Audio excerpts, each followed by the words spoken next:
Gaseous স্টেটে কোনো এলিমেন্টের একটা আইসোলেটেড অ্যাটমের আউটার মোস্ট শেল থেকে সবচেয়ে লুজ যে ইলেকট্রনটা সেটাকে বের করতে যেই এনার্জির দরকার হয় তাকে আয়োনাইজেশন এনার্জি বলা হয়।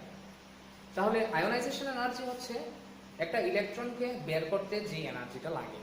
তাহলে সহজ ভাষায় বলতে গেলে একটা অ্যাটমের মধ্যে যে সবচেয়ে লুজ ইলেকট্রনটা আছে সেই লুজ ইলেকট্রনটাকে বের করতে যে এনার্জি লাগে সেটাই হচ্ছে আয়োনাইজেশন এনার্জি। তাহলে ধরে নিচ্ছি একটা অ্যাটমের মধ্যে নিউক্লিয়াসে জেড সংখ্যক প্রোটন আছে, অর্থাৎ প্রোটন নাম্বার হচ্ছে জেড, এবং তার বাইরে একটা ইলেকট্রন রয়েছে, যে কোনো একটা ইলেকট্রনের কথা আমরা এখানে ধরলাম, সবচেয়ে আউটার মোস্ট শেলে যে ইলেকট্রনটা রয়েছে সেটা। তাহলে এই প্রোটন অর্থাৎ নিউক্লিয়াস এই ইলেকট্রনকে অ্যাট্রাক্ট করে। এই ইলেকট্রনটা যদি আমি বের করতে চাই, এটা হচ্ছে সবচেয়ে লুজ ইলেকট্রন, সবচেয়ে আউটার মোস্ট শেলের ইলেকট্রন। এই ইলেকট্রনটাকে যদি আমার বের করতে হয় তাহলে এই এনার্জিটা, এই যে অ্যাট্রাকশনটা, এটাকে নষ্ট করতে হবে। বাইরে থেকে এনার্জি দিলে এই অ্যাট্রাকশনটা নষ্ট হবে এবং এই ইলেকট্রনটা বেরিয়ে যেতে পারবে। তাহলে এইখানে আমরা যে এনার্জি দিলাম সেটাই হচ্ছে আয়োনাইজেশন এনার্জি বা আয়নীভবন শক্তি।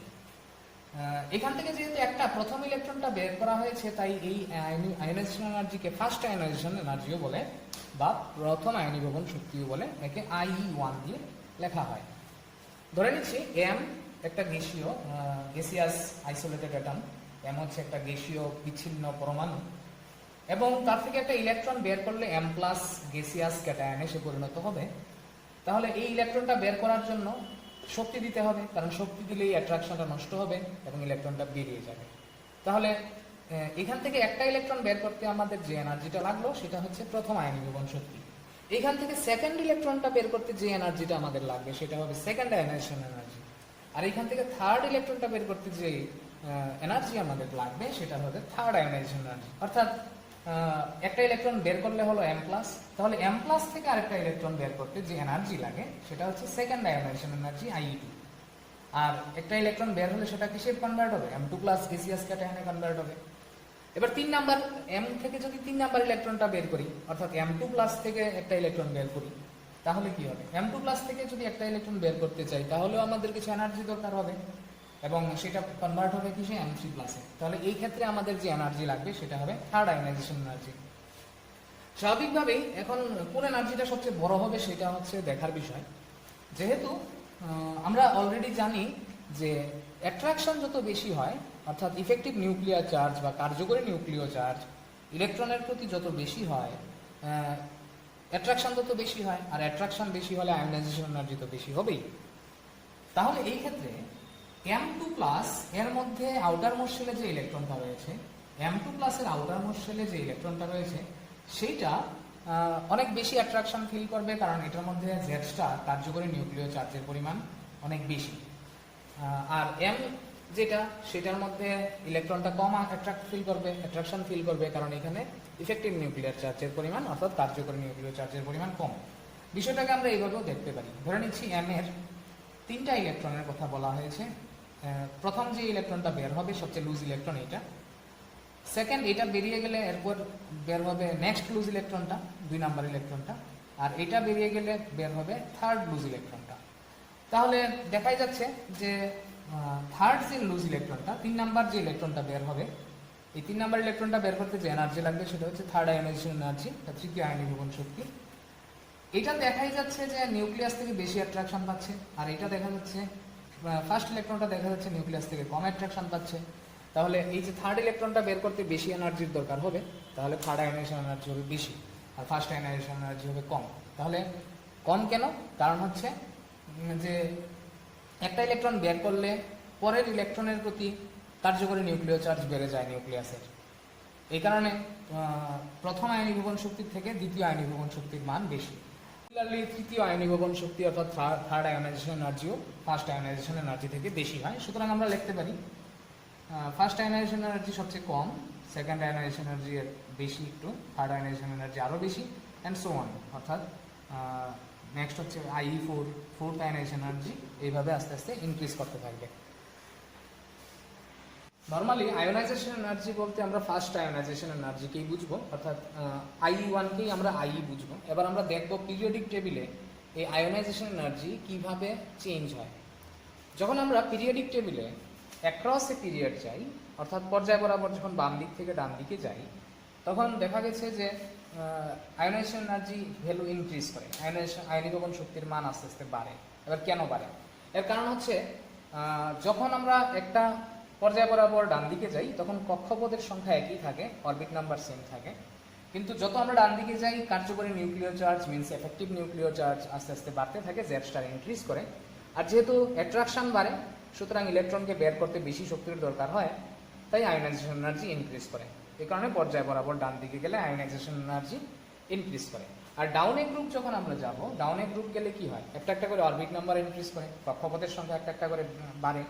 তাই আউটার মোস্ট ইলেকট্রন আর নিউক্লিয়াস থেকে যে ডিস্টেন্স, আউটার মোস্ট ইলেকট্রন থেকে নিউক্লিয়াসের যে ডিস্টেন্স সেটা আস্তে আস্তে বাড়ে, অর্থাৎ অ্যাট্রাকশন টুয়ার্ডস ইলেকট্রন ডিক্রিজেস।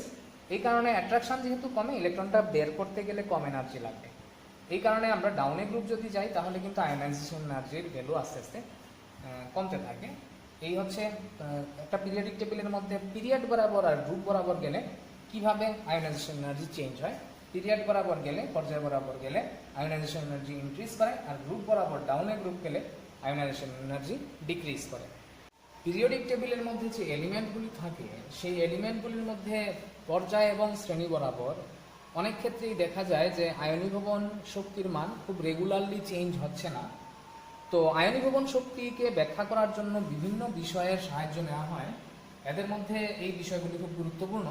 এগুলি হচ্ছে পারমাণবিক আকার, অ্যাটমিক সাইজ, এটা খুব ইম্পর্ট্যান্ট ইস্যু। পারমাণবিক সাইজটা খুব ইম্পর্ট্যান্ট ইস্যু। আমরা দেখব ডি ব্লক আর এফ ব্লকের বেলায় এটা খুব প্রভাব বিস্তার করে। 2 নম্বর হচ্ছে জেড স্টার বা কার্যকরী নিউক্লিয় চার্জ বা ইফেক্টিভ নিউক্লিয় চার্জ। ইফেক্টিভ নিউক্লিয়ার চার্জ যত বেশি হয়, আউটার মোস্ট ইলেকট্রনের প্রতি নিউক্লিয়াসের অ্যাট্রাকশন তত বেশি হয়, স্বাভাবিকভাবেই আয়োনাইজেশন এনার্জির উপরে অনেক প্রভাব রয়েছে। 3 নম্বর হচ্ছে nature of orbital from which electron is remove, অর্থাৎ ইলেকট্রনটা যেই কক্ষক থেকে বের হয় সেই কক্ষকের প্রকৃতিটা কীরূপ, সেটার উপর নির্ভর করে তার আয়োনাইজেশন এনার্জি কীরকম হবে। আর 4 নম্বর হচ্ছে স্টেবিলিটি অফ ইলেকট্রনিক কনফিগারেশন, অর্থাৎ কোনো একটা পরমাণুর ইলেকট্রনিক কনফিগারেশনটা যদি স্টেবল হয় তাহলে তার যেহেতু স্টেবল, তার থেকে ইলেকট্রন বের করা কষ্টকর, এই কারণে তার আয়োনাইজেশন এনার্জি বেশি হয়। এইভাবে ইলেকট্রনিক কনফিগারেশনগুলি কিন্তু আয়োনাইজেশন এনার্জিতে খুব গুরুত্বপূর্ণ এফেক্ট দেখায়। এই বিষয়গুলিকে ভালো করে নোট করে রাখতে হবে। এই বিষয়গুলির উপর তার আয়নীভবন শক্তিগুলি নির্ভর করে। অলরেডি আমরা দেখেছি যে পর্যায় বরাবর ডান দিকে গেলে আয়োনাইজেশন এনার্জির মান ইনক্রিজ করে। সুতরাং এখানে যে 1A গ্রুপ রয়েছে একদম বাম দিকে রয়েছে, আর 0 গ্রুপ রয়েছে একদম ডান দিকে রয়েছে। তাহলে গ্রুপগুলি হচ্ছে 1A, 2A, তারপর 3A, 4A, 5A, 6A, 7A, 0। যেহেতু সবচেয়ে বাম দিকে 1A রয়েছে, তার আয়োনাইজেশন এনার্জি হবে সবচেয়ে কম, আর 0 গ্রুপ যেহেতু সবচেয়ে ডান দিকে রয়েছে, তার আয়োনাইজেশন এনার্জি হবে সবচেয়ে বেশি। তাহলে আয়োনাইজেশন এনার্জির যে ক্রম সেটা এরকম হওয়ার কথা বিভিন্ন এলিমেন্টগুলির ক্ষেত্রে। 1A গ্রুপের সবচেয়ে কম, তারপর 2A গ্রুপের, তারপর 3A গ্রুপের, তারপর 4A গ্রুপ, তারপর 5A গ্রুপ, তারপর 6A গ্রুপ, তারপর 7A গ্রুপ, তারপর 0 গ্রুপ। কিন্তু এখানে 2A আর 3A গ্রুপের মধ্যে একটু গন্ডগোল দেখা যায়। যেমন 2A 3A গ্রুপেরটা 2 এর থেকে বেশি হওয়ার কথা আয়োনাইজেশন এনার্জি, কিন্তু এটা উল্টা হয়ে যায়। অ্যাকচুয়ালি 2A গ্রুপের যে আয়োনাইজেশন এনার্জি এটা 3A থেকে বেশি হয়। যেমন বেরিলিয়ামের যে আয়োনাইজেশন এনার্জি সেটা বোরন থেকে বেশি হয়, বেরিলিয়ামের আয়োনাইজেশন এনার্জি বোরন থেকে বেশি হয়, কম হওয়ার কথা কিন্তু বেশি হয়। সিমিলারলি 5A আর 6A এই যে দুইটা শ্রেণী, এটার মধ্যে একটু গন্ডগোল হয়। 5A শ্রেণী নর্মালি 6A থেকে আয়োনাইজেশন এনার্জি কম হওয়ার কথা, কিন্তু অ্যাকচুয়ালি 5A শ্রেণীর যে আয়োনাইজেশন এনার্জি 6A থেকে বেশি হয়। যেমন 5A শ্রেণীতে নাইট্রোজেন রয়েছে আর 6A শ্রেণীতে অক্সিজেন রয়েছে। নাইট্রোজেনের আয়োনাইজেশন এনার্জি কিন্তু অক্সিজেন থেকে বেশি। তাহলে এইখানে এই যে ব্যাপারটা, এটা আমরা কিভাবে ব্যাখ্যা করব? আসলে এটা ইলেকট্রনিক কনফিগারেশন দিয়ে ব্যাখ্যা করা সম্ভব। ইলেকট্রনিক কনফিগারেশনের যে স্থায়িত্ব সেটা দিয়ে আমরা ব্যাখ্যা করতে পারি। এখানে দেখা যাচ্ছে বেরিলিয়ামের ইলেকট্রনিক কনফিগারেশন হচ্ছে 1s2 2s2, 2s সম্পূর্ণ ভর্তি এবং বেশ স্টেবল ইলেকট্রনিক কনফিগারেশন তার। বোরনের electronic configuration 1s2 2s2 2p1। এখানে 2p যে অরবিটাল সেটা না হাফ ফিল্ড না ফুল ফিল্ড, ফলে 2p অরবিটালের কোনো স্টেবিলিটি কিন্তু নেই এখানে। কিন্তু যদি বোরন একটা ইলেকট্রন বর্জন করে, একটা ইলেকট্রন যদি ছেড়ে দেয় বোরন, তাহলে কিন্তু এই 2p অরবিটালটা থাকবে না, ফলে ইলেকট্রনিক কনফিগারেশনটা হবে 1s2 2s2, স্টেবল হয়ে যাবে। এই কারণে বোরন ইজিলি একটা ইলেকট্রন রিলিজ করতে পারে, অর্থাৎ কম এনার্জি দিলেই সেই ইলেকট্রনটা রিলিজ করে দেয় বোরনটা, এবং এই ইলেকট্রনিক কনফিগারেশন পায়, স্টেবল ইলেকট্রনিক কনফিগারেশন পায়। তাই বোরনের যে আয়নাইজেশন এনার্জিটা একটু কম, কিন্তু বেরিলিয়ামের অলরেডি স্টেবল ইলেকট্রনিক কনফিগারেশন। যেহেতু স্টেবল ইলেকট্রনিক কনফিগারেশন, তার থেকে একটা ইলেকট্রন বের করা একটু কষ্টকর, এই কারণে তার আয়নাইজেশন এনার্জি একটু বেশি। তাহলে তার আয়নাইজেশন এনার্জি একটু বেশি আর বোরনের আয়নাইজেশন এনার্জি অ্যাকচুয়ালি একটু কম। এই দুইটা মিলে কি হয়ে গেছে, এই দুইটা মিলে বেরিলিয়ামের আয়নাইজেশন এনার্জি বোরন থেকে বেশি হয়ে গেছে।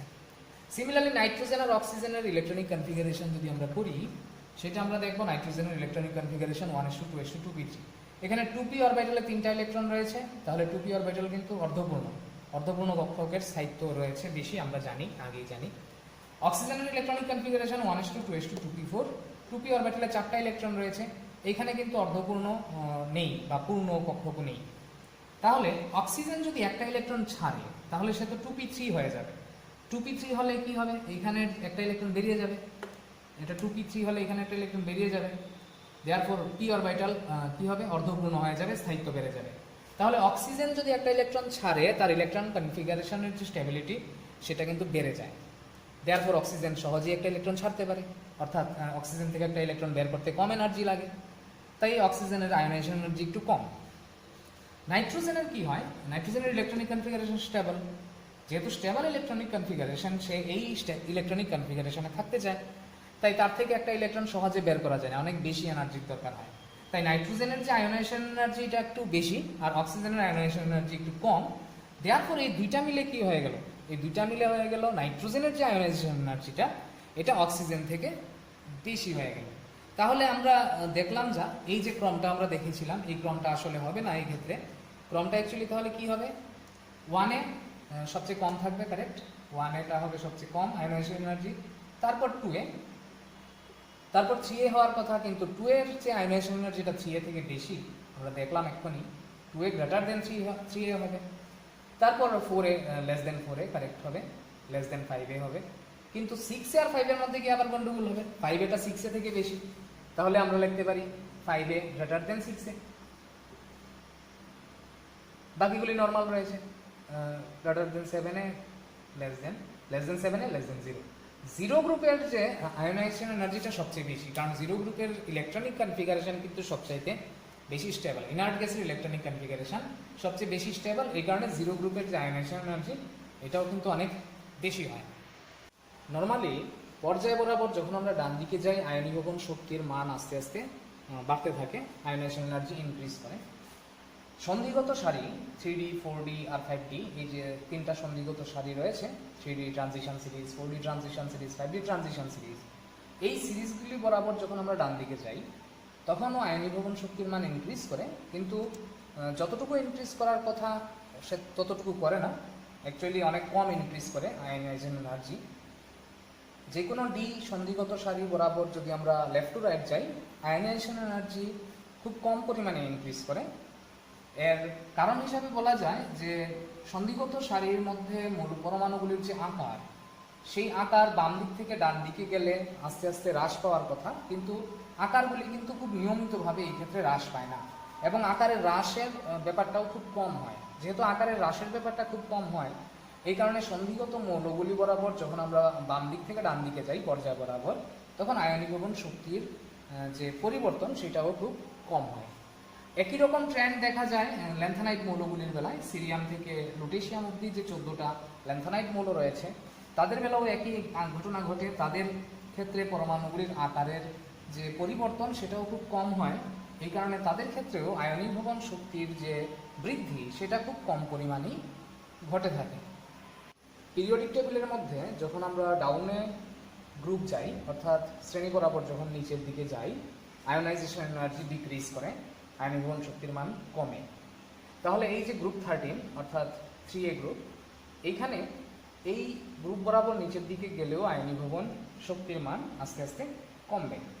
তাহলে অ্যালুমিনিয়াম আর গ্যালিয়াম রয়েছে নিচে, অ্যালুমিনিয়াম রয়েছে উপরে। সুতরাং অ্যালুমিনিয়াম আর গ্যালিয়ামের মধ্যে গ্যালিয়ামের আয়নীভবন শক্তি, গ্যালিয়ামের আয়োনাইজেশন এনার্জি কম হওয়ার কথা অ্যালুমিনিয়াম থেকে, কিন্তু দেখা গেছে অ্যালুমিনিয়াম আর গ্যালিয়ামের আয়োনাইজেশন এনার্জি অ্যাপ্রক্সিমেটলি সেম, প্রায় একই হয়। এবার এটার কারণ হিসাবে বলা হয়েছে যে গ্যালিয়াম এর আগে 10টা ডি ব্লক এলিমেন্ট রয়েছে।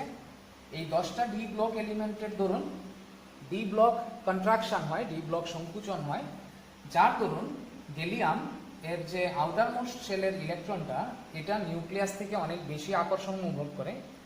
এই কারণে গ্যালিয়ামের যে আয়নীভবন শক্তি এটা বেশ বেশি হয়, যার দরুন অ্যালুমিনিয়াম আর গ্যালিয়ামের আয়নীভবন শক্তি প্রায় একই হয়। সুতরাং অ্যালুমিনিয়াম আর গ্যালিয়ামের আয়নীভবন শক্তি প্রায় একই হয়, কারণটা হচ্ছে গ্যালিয়ামের পূর্ববর্তী 10টা ডি ব্লক এলিমেন্টের জন্য ডি ব্লক সংকুচন। আবার এখানে এই যে 4D সিরিজ, 4D সন্ধিগত সিরিজ আর 5D ট্রানজিশন সিরিজ, এইখানে আমরা যদি ডাউনে গ্রুপ যাই তাহলে তো আয়নাইজেশন এনার্জি ডিক্রিজ করার কথা, আয়নীভবন শক্তি কমার কথা, কিন্তু 4D থেকে 5D তে গেলে আয়নীভবন শক্তি বেড়ে যায়, বৃদ্ধি পায়।